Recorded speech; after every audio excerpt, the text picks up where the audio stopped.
Gabay sa pagbasa, pantig ka!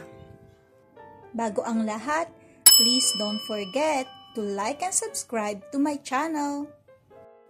Kamusta kayo mga bata? Ako ulit ito, ang inyong teacher, Riri. Ngayon tayo ulit ay magsasanay magbasa ng pantig.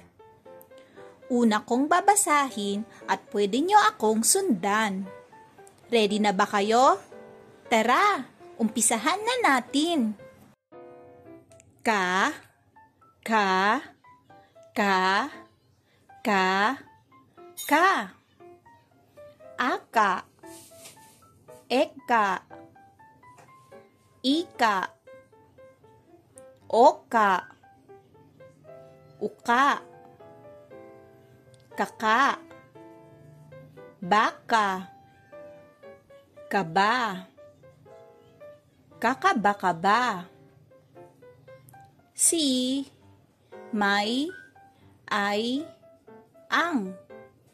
Si kaka, si oka, ang baka, may uka.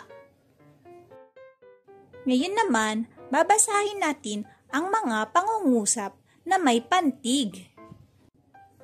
Si, oka, ay iika-ika.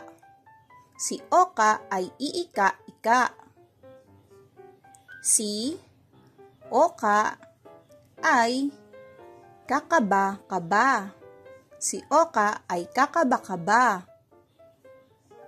Si oka ay may kaba. Si oka ay may kaba. Si oka ay may baka.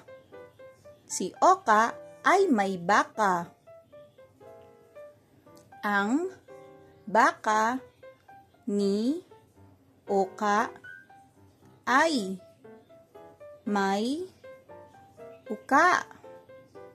Ang baka ni oka ay may uka. Good job mga bata! Huwag niyong kakalimutang mag-practice pa magbasa at subaybayan niyo ulit ang mga susunod ko pang video para matutunan niyo ang iba pang aralin. Maraming salamat at hanggang sa muli. Paalam!